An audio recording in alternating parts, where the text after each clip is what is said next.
Land cruiser, এটা Saudi আরব রিয়াদ। এটা সমস্যা হচ্ছে গাড়ির রিমোট থেকে সেন্টার লক কাজ করে না, অন অফ হয় না, লক আনলক হয় না, এবং কি যে ড্রাইভার ডোর থাকে, ড্রাইভার ডোরের আপনার যে পুশ বাটনগুলো থাকে বা টাচ বাটনগুলো ওইগুলো লক আনলক হয় না। এটা মূলত বৃষ্টি আসে, বৃষ্টি আসার পর লাইনগুলো পানি, গাড়িতে হালকা একটু পানি ঢুকে যায়, তখন লাইনগুলো শর্ট হয়ে লাইনগুলো ওয়্যারগুলো জ্বলা যায় এবং ওয়্যারগুলো নষ্ট হয়ে যায়। তো এখানে পানি এসে পড়ছিল, গাড়ি বৃষ্টি হওয়ার পর এখানে পানি চলে যায়, তো এই কারণে লাইনগুলো শর্ট হয়ে যায়। লাইন শর্ট হওয়ার পর লাইনগুলো কাইটা যায়। তো আমরা এখন ড্রাইভার ডোরগুলো খুলে দিচ্ছি, আর এখানে যে কন্ট্রোল বক্স আছে বডি কন্ট্রোল, ওইখান থেকে লাইনগুলো চেক করতেছি।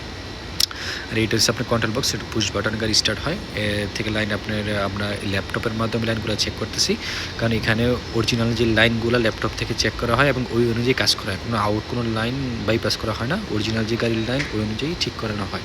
তো এই ল্যাপটপের মাধ্যমে লাইনগুলো চেক করতেছি। আপনারা দেখতেছেন গাড়ির মডেল অনুযায়ী এখানে আমরা অনলাইন থেকে এটা কিনে নিয়েছি, নিয়ে আমরা যে এটার যে কন্ট্রোল বক্স ছিল এই কন্ট্রোল বক্স খুলে দিয়েছি, কন্ট্রোল বক্সটা চেঞ্জ করছি, এবং এখানে আপনার লাইন শর্ট হয়ে গেছে বডি কন্ট্রোল থেকে এখানে বৃষ্টির কারণে।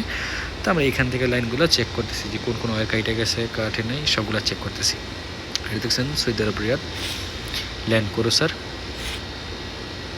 এখানে যে রাইট সাইডের যে ডোরটা আছে এখানে পানি এসে পড়ে প্রচুর পরিমাণে, এখানে আগেও মডিফাই করানো হয়েছে। আপনারা দেখছেন গ্রিন কালার যে কানেক্টরটা, এখানে মূলত পানি আসার ফলে এটা লাইনগুলো শর্ট হয়ে যায়।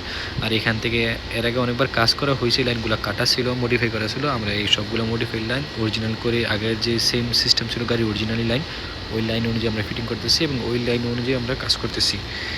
আমরা কোনো মডিফাই কাজ করি না, এখানে অরিজিনাল যে সমস্যা ঠিক করা হয় ল্যাপটপের মাধ্যমে, অনলাইন থেকে আমরা লাইন কিনে নিয়ে কাজ করি।